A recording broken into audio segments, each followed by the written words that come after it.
Welcome back mga ropa. Kwentuhan muna tayo. Naganap na nga ang Game 3 sa pagitan ng Minnesota Timberwolves versus Denver Nuggets.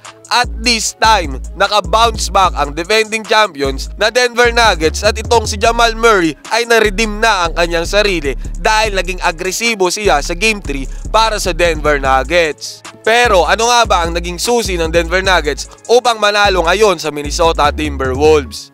Pero bago yan mga ropa, ang init ng laban kanina ng Dallas Mavericks kontra sa OKC Thunder. Pero sa uli mga ropa, nanaig ang kupunan ni Kyrie Irving at Luka Doncic, sinelyohan ni Kyrie ang game sa isang clutch shot. Kyrie Irving, shot clock at 8, Irving trying to get free. Timer at 5, Irving goes to the left, floater, good for Irving!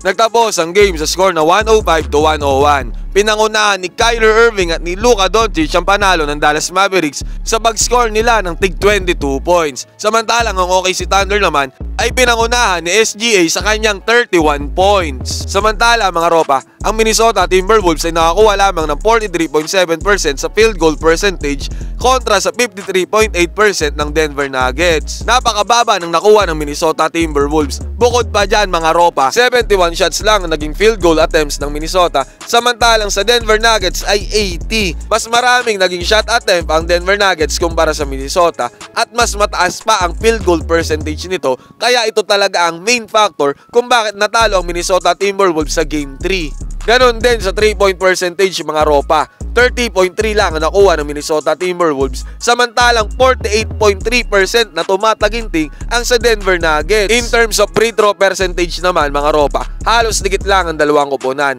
Pero nagkatalo na naman sa total rebounds dahil ang Denver Nuggets ay nakakuha ng 40 rebounds sa 32 rebounds lamang ng Minnesota Timberwolves. Parang di gumana si Rudy Gobert dito 40 rebounds ba naman ang nakuha ng Denver Nuggets. Looking-looky sila sa stat na yan. In terms of assists, lumamang din ang Denver Nuggets ng bahagya. 26 assists ang kanilang nakuha sa 23 assists lamang ng Minnesota. Kung depensa ang trademark ng Minnesota Timberwolves, ito ang ginamit ng Denver Nuggets sa kanila. Dahil ang Denver ay nakakuha ng 9 steals kontra sa 5 steal lamang ng Wolves. Nakakuha pa ang Denver ng 4 blocks kontra sa 3 blocks lamang ng Wolves. Bukod pa dyan mga ropa, lumamang pa ng bahagya ang Denver Nuggets sa points in paint dahil nakakuha sila ng 38 points sa paint, samantalang ang Wolves naman ay nakakuha lang ng 34 points. 14 turnovers pa ang tidala ng Minnesota kontra sa 10 turnovers lamang ng Denver Nuggets. Halos sa lahat ng aspeto mga ropa ay lumamang ang Denver Nuggets sa Game 3. Talagang nabaliktad nila ang game kontra sa Minnesota Timberwolves. Ang laking factor pa ng ginawa ni Nikola Jokic, Jamal Murray, Aaron Gordon at Michael Porter Jr. What are your thoughts mga ropa sa nangyaring Game 3? Sino sa tingin nyo ang makakakuha ng Game 4? Mag-comment kayo dyan sa baba, magkwentuhan tayo.